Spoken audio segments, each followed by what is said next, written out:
Assalamualaikum warahmatullahi wabarakatuh.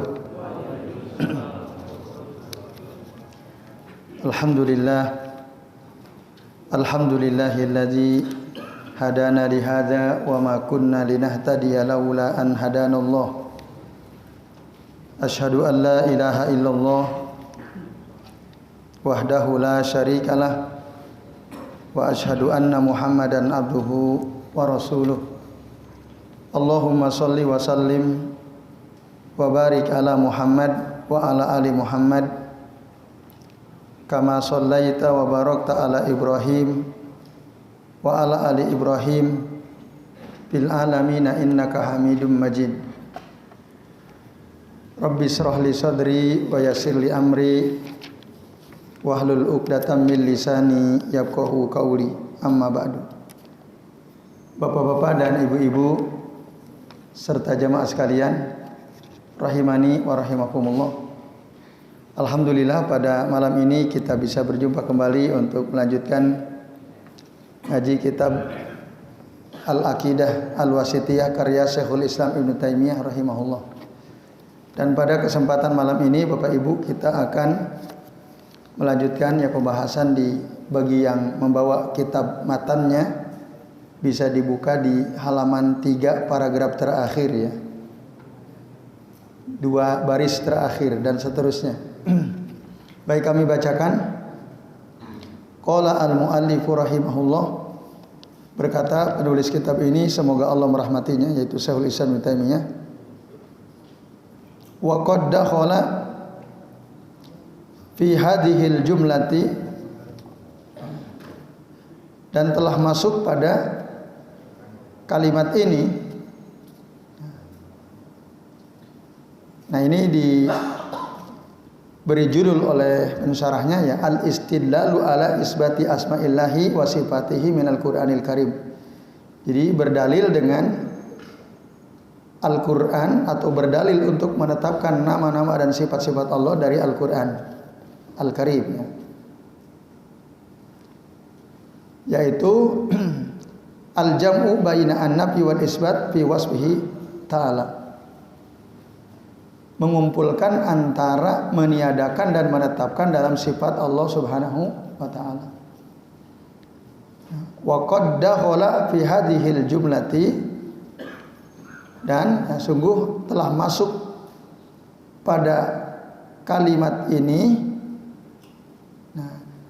Pada kalimat ini yang dimaksud adalah, kalau Bapak Ibu bawa kitab matannya, kembali pada paragraf sebelumnya, di mana beliau mengatakan wa huwa subhanahu qad jama'a fi ma wasafa wa samma bihi nafsahu bainan nafyi wal isbat.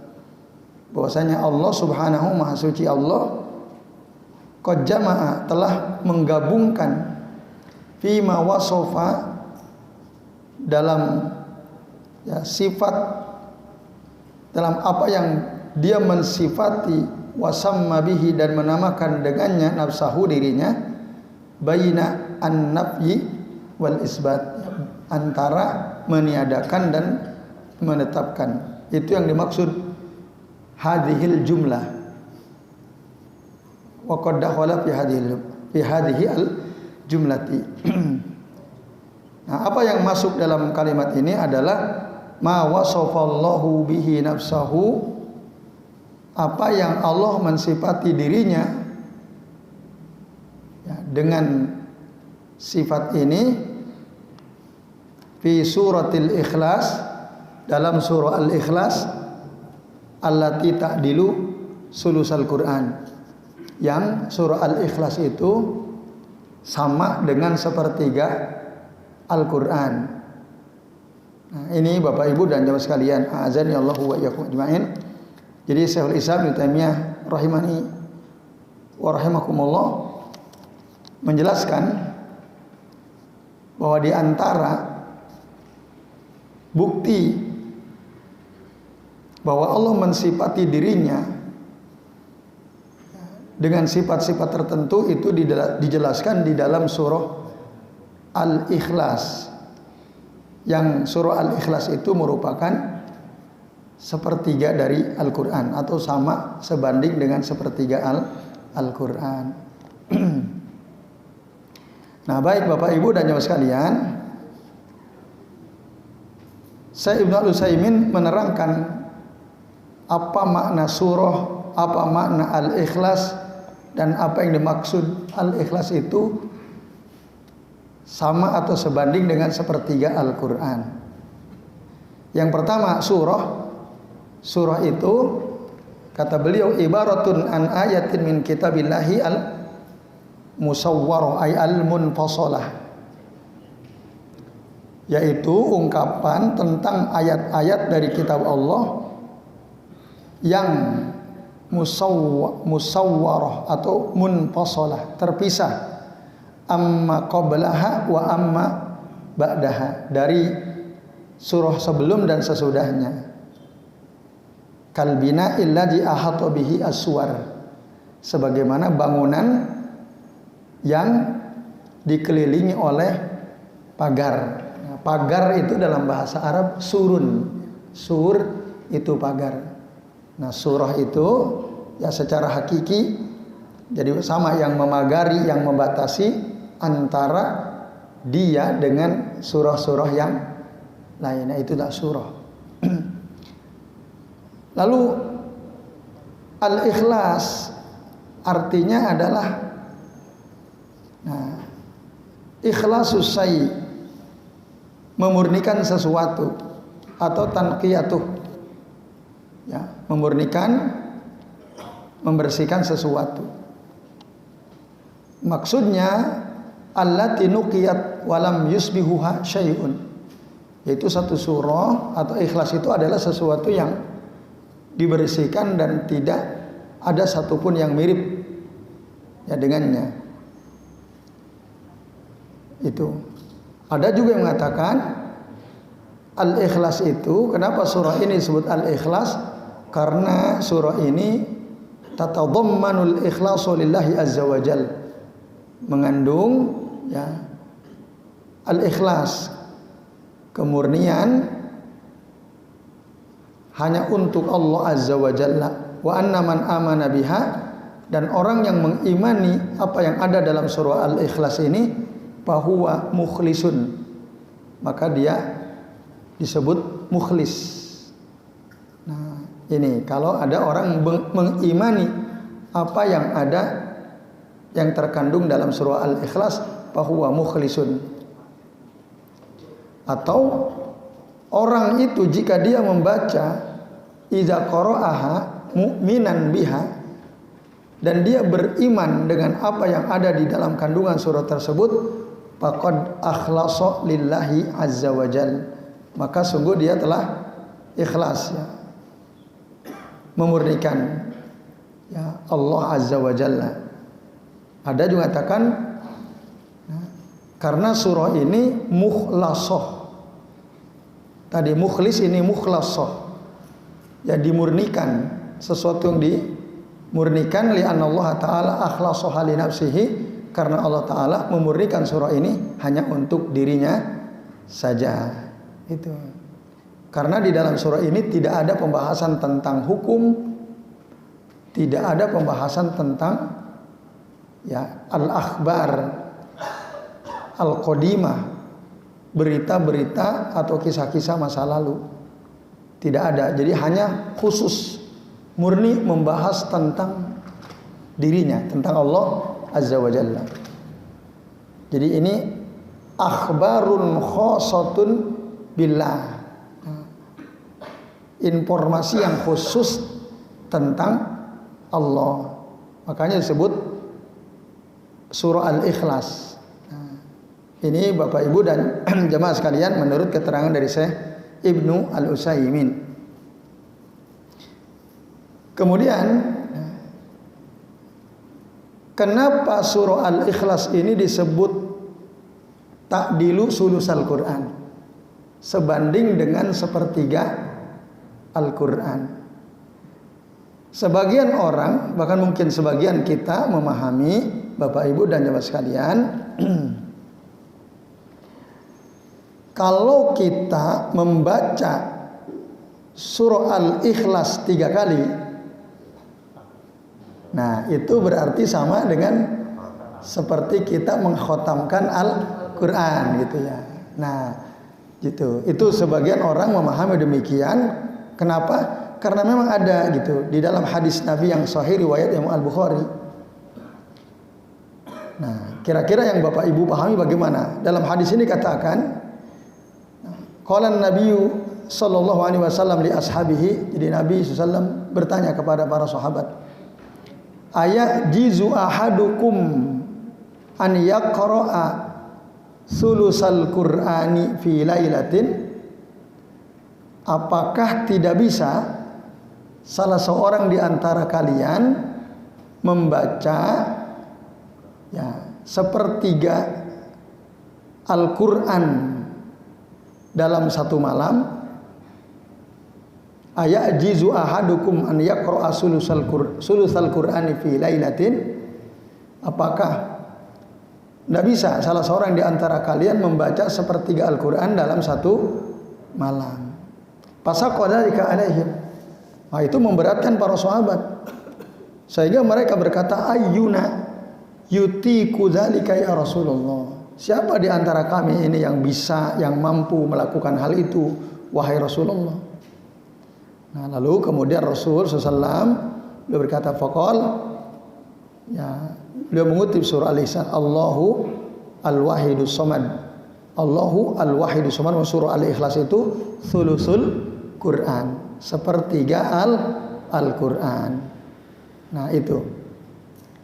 Tapi, nah ini keterangan menarik. Yang dimaksud Al-Ikhlas itu, ya, ta'dilu sulusal Quran itu fil jaza wala fil ijza. Fil jaza wala fil ijza.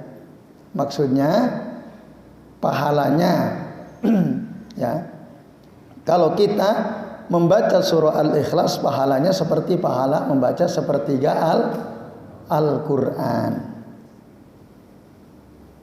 Berarti kalau kita membaca 3 kali surah Al-Ikhlas, sama pahalanya seperti kita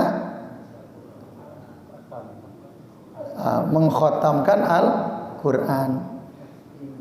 Nah, ini maksudnya ta'dilu fil jaza, sama dari sisi pahalanya saja. Karena keagungan isi surah Al-Ikhlas ini. Tapi la fil ijza.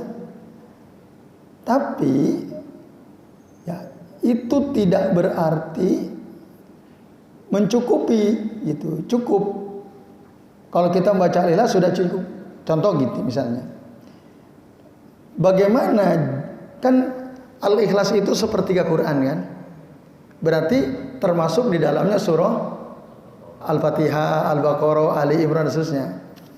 Sekarang gini, kalau kita membaca surah Al-Ikhlas di dalam sholat 3 kali, apakah itu artinya sudah cukup bagi kita, tidak perlu lagi baca surah Al-Fatihah? Gimana coba? Tidak bisa kan? Nah, nggak bisa. Itu tidak bisa. Jadi nggak mencukupi. Tapi dari sisi pahala, iya. Cuman dia tidak bisa mewakili seluruhnya. Bisa dipahami ya? Nah, itu yang dimaksud ta'dilu fil jaza wala fil ijza.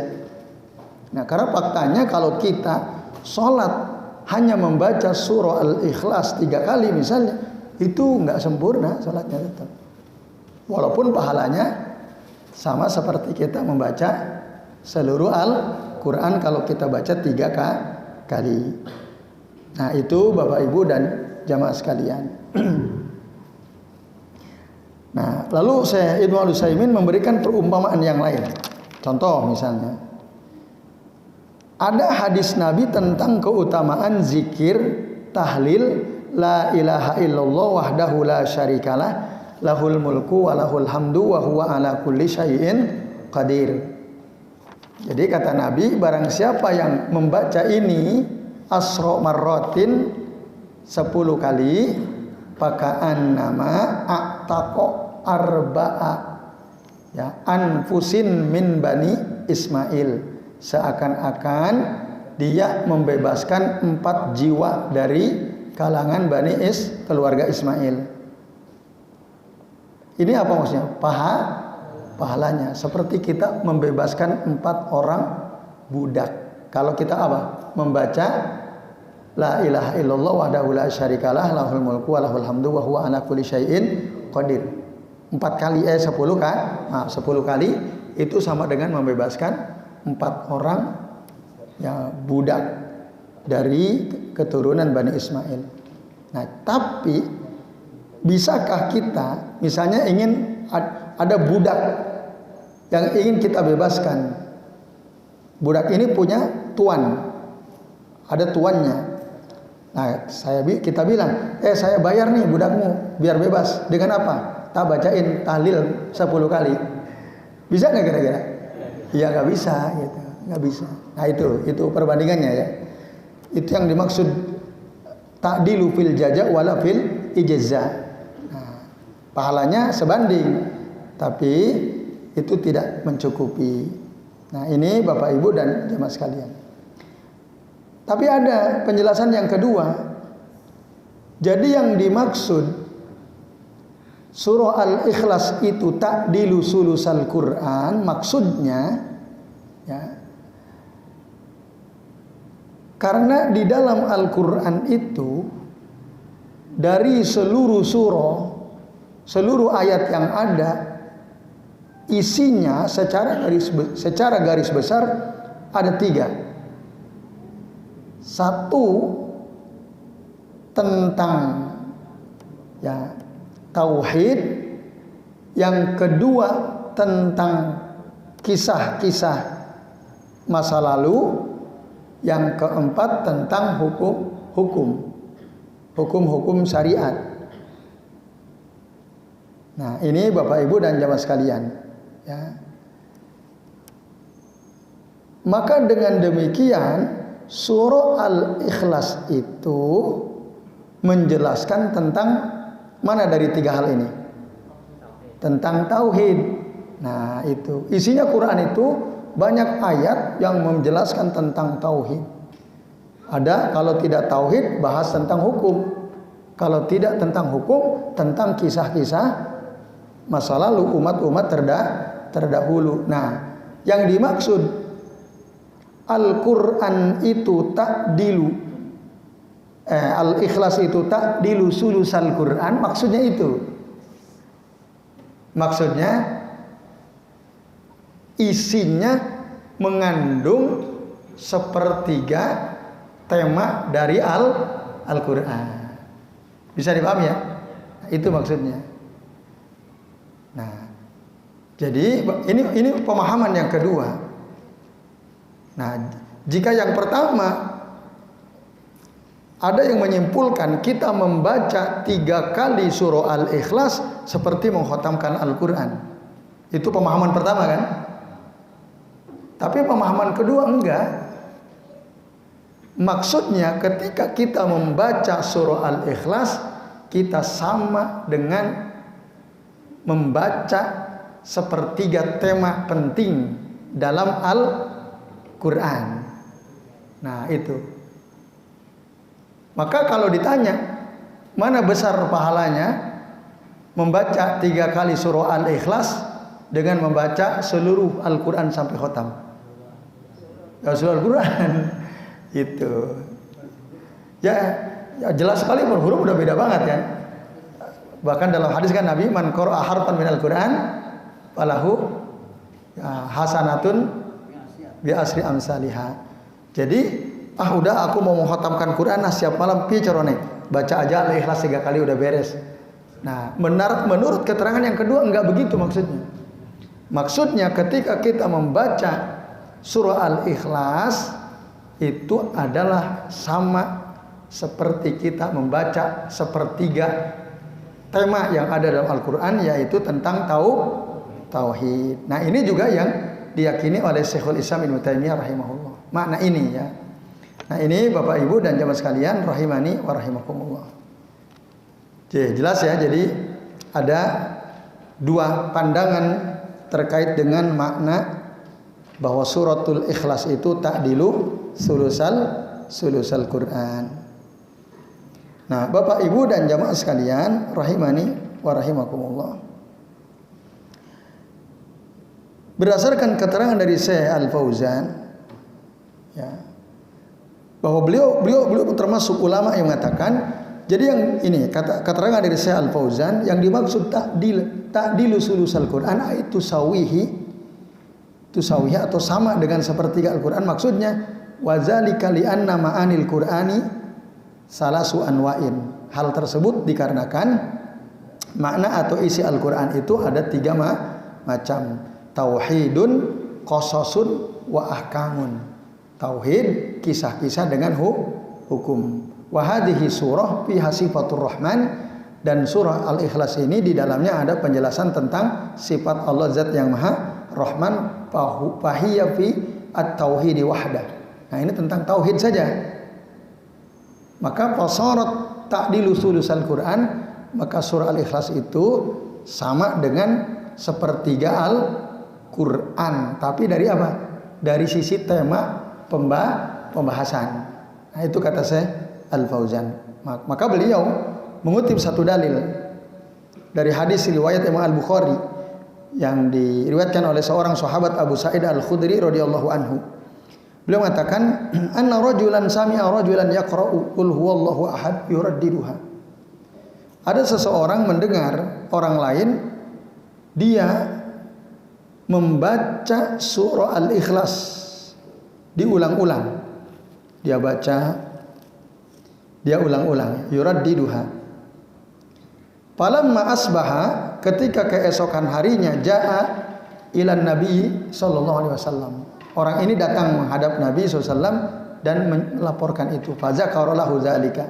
Cerita kepada Nabi, ya Rasulullah, itu si fulan kok kenapa yang dibaca cuma surah Al-Ikhlas, dia ulang-ulang itu terus yang dibaca. Nah, wa ka'anna ar-rajulu yataqalaha.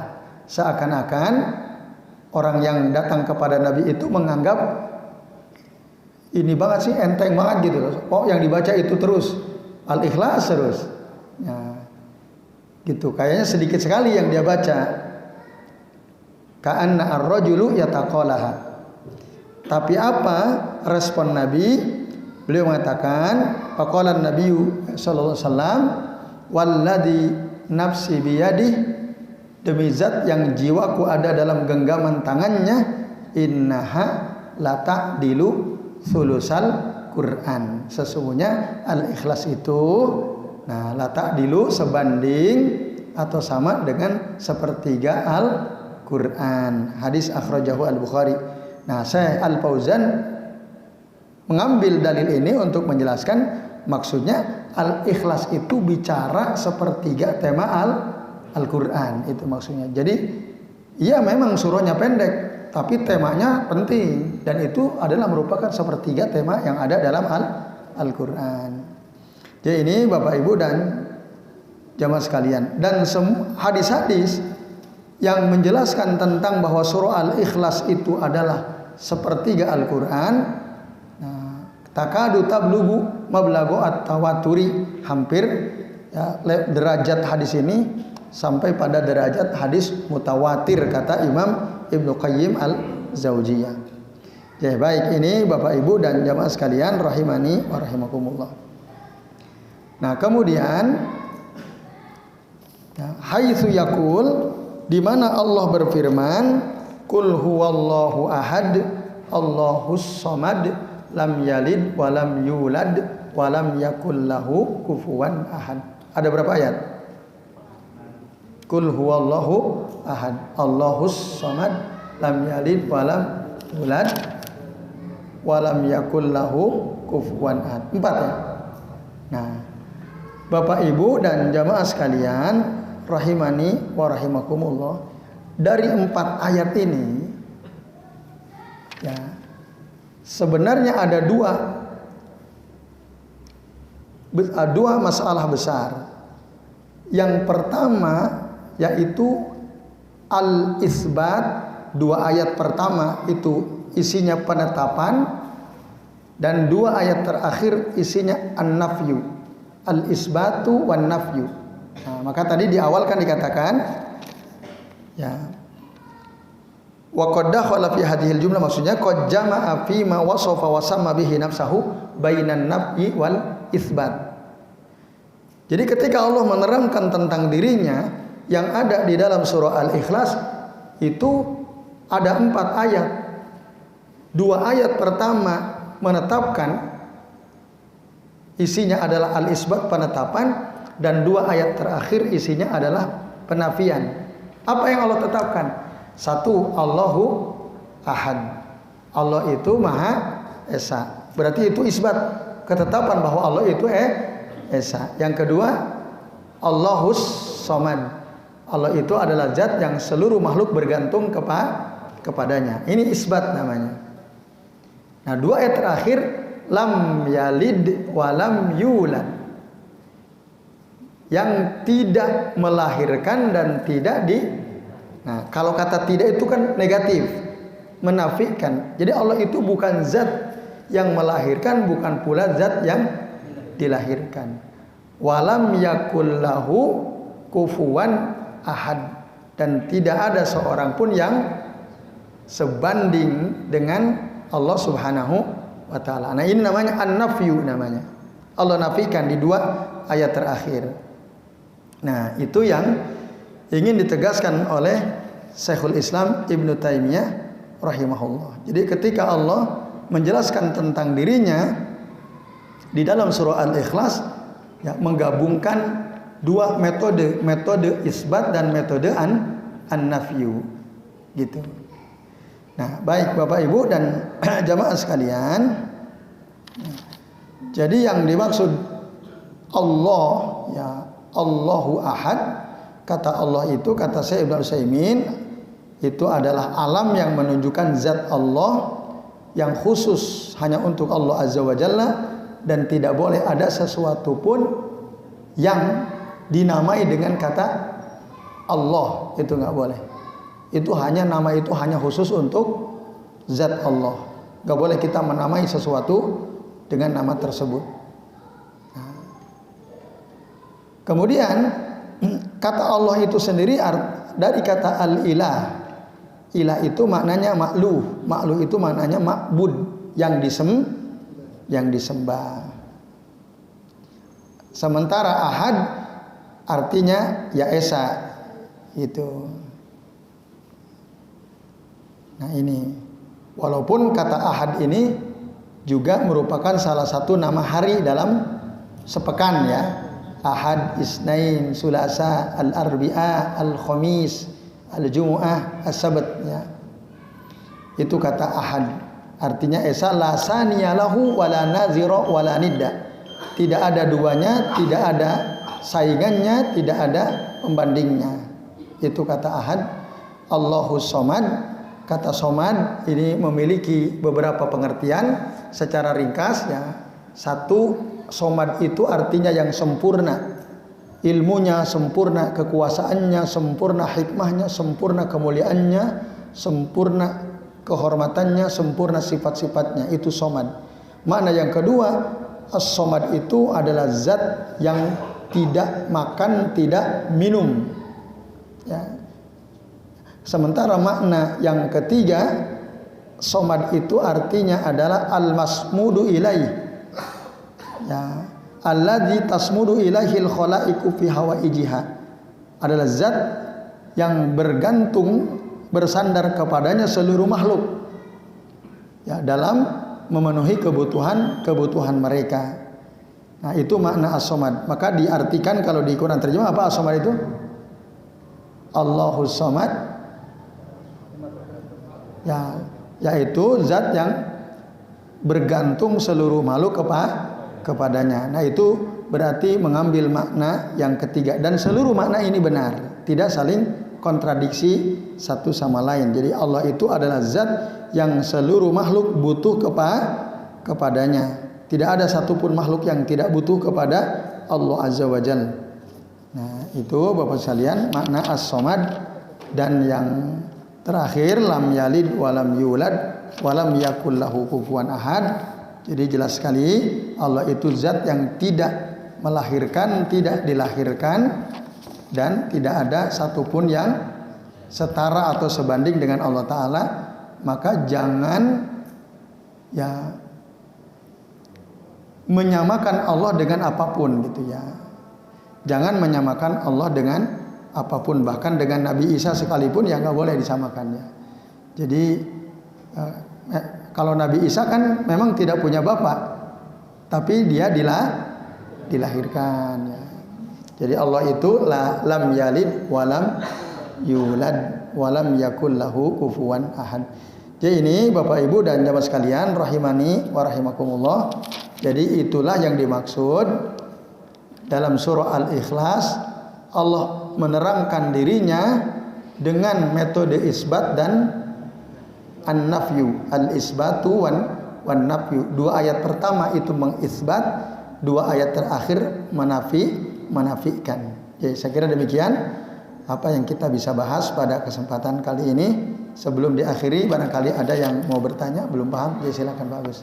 Yang dibaca 10 kali, kemudian pahalanya setara dengan menuliskan 4 bulan, itu khusus bagi Ismail atau bagi yang lain? Iya. Jadi terima kasih Pak Agus. Kalau kita tadi melihat hadisnya itu khusus untuk Bani Ismail ya.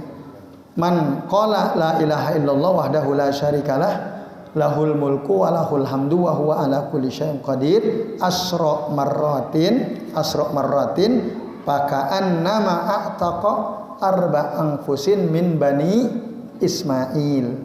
Seakan-akan dia membebaskan 4 jiwa dari kalangan Bani Ismail. Ya, itu berarti khusus ini ya. Karena apa?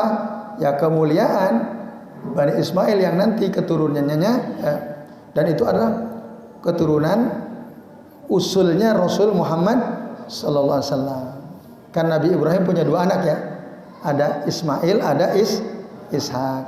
Nah, nabi-nabi yang lain itu keturunan Ishak, sementara Rasulullah dari keturunan Ismail. Nah, itu Pak Agus ya. Jadi betul itu khusus dari kalangan Bani Ismail. Maksudnya apa? Dari sisi kemuliaan. Berarti pahalanya besar sekali gitu ya. Orang yang mengucapkan la ilaha illallah wahdahu la syarikalah lahul mulku wa lahul hamdu wa huwa ala kulli syai'in qadir. Dan ini merupakan zikir pagi petang Rasul ya yang dibaca 10 kali. Berarti kalau kita sehari baca jadi berapa kali tuh? 20. Nah, iya kan? Kalau pagi petang. Belum dalam sholat kan? Setelah sholat fardu kita juga zikir dengan zikir tersebut. Berarti berapa budak tuh kita sudah bebaskan? Banyak sekali ya. Jadi itu Pak Agus. Maksudnya itu benar. Jadi khusus min Bani Ismail. Gimana?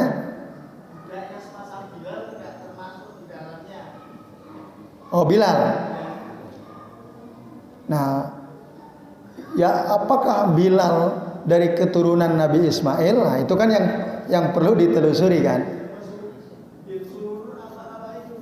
Gimana? Robah. Iya.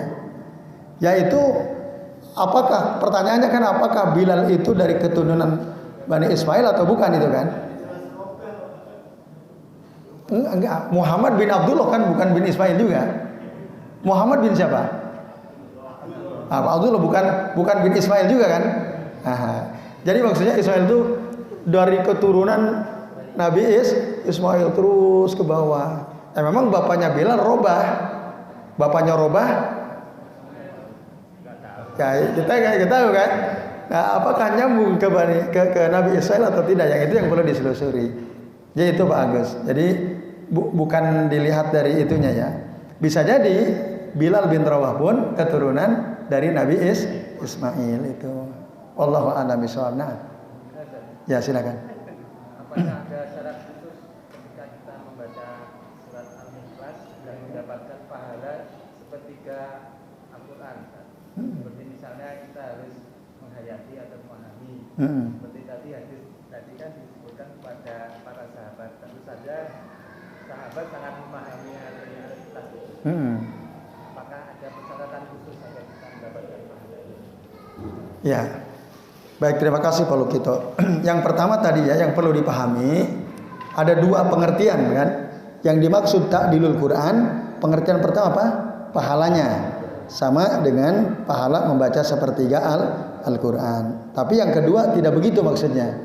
Maksudnya ketika kita membaca surah Al-Ikhlas itu berarti kita sudah membaca satu atau sepertiga tema penting dari Al-Quran, yaitu tentang tauhid. Nah, kalau kita mengikuti pendapat yang pertama, yaitu membaca surah Al-Ikhlas pahalanya sama dengan membaca sepertiga Al-Quran. Kalau kita ikuti pemahaman yang pertama, tentu saja ya ada syarat yang tadi Pak Lukito sebutkan. Jadi bukan hanya sekedar baca, tapi juga harus dipahami, karena memahami ayat-ayat Al-Quran yang kita baca hukumnya wajib. Hukumnya wajib. Afala yatadabbaruna Al-Quran am ala qulubin akfaluha.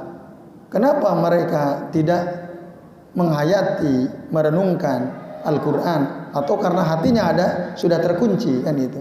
Nah, itu memberikan isyarat bahwa ketika kita membaca Al-Quran itu harus berusaha untuk memahami, merenungkan maknanya.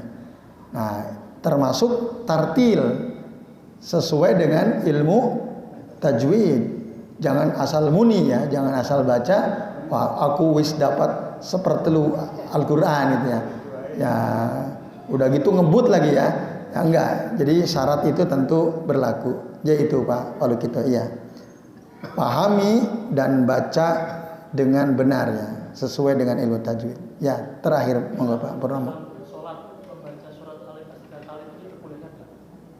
Membaca surah Al-Ikhlas 3 kali dalam sholat, ya 1 rakaat. Jawabannya boleh, boleh ya.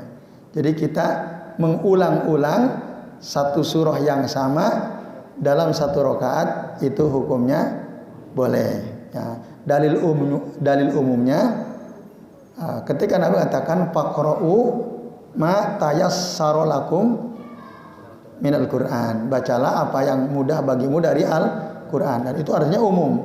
Apa yang mudah, surah yang mudah kita baca, ya silakan baca. Termasuk kita mengulang-ulang membaca surah Al-Ikhlas. Jadi tadi kan yurad di duha. Jadi ada sahabat ngudang-ngudang terus membaca surah Al-Ikhlas. Walaupun ada dua kemungkinan, diulang-ulang dalam 1 rakaat yang sama atau di setiap rakaat selalu membaca surah Al-Ikhlas. Tapi kan tidak cuma 2 kali. 3 kali gitu ya. Cuma 2 kali kalau kita mau mengamalkan untuk dapat pahalanya. 3 kali 1 rakaat. Bisa, boleh. Karena Nabi juga pernah membaca 1 rakaat 3 surah. Al-Ikhlas, Al-Falaq, An-Nas. Salat witir di rakaat terakhir pernah.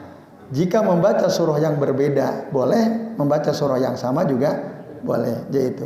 Niatnya apa? Supaya dapat pahala sama seperti mengkhatamkan Al-Qur'an. Jadi bisa. Jadi wallahu a'lam. Jadi terima kasih Bapak Ibu dan jamaah sekalian ya. Ini yang bisa kita bahas.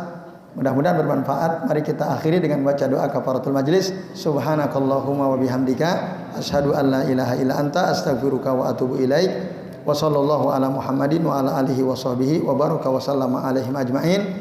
Billahi taufiq wal hidayah. Wassalamu alaikum warahmatullahi wabarakatuh.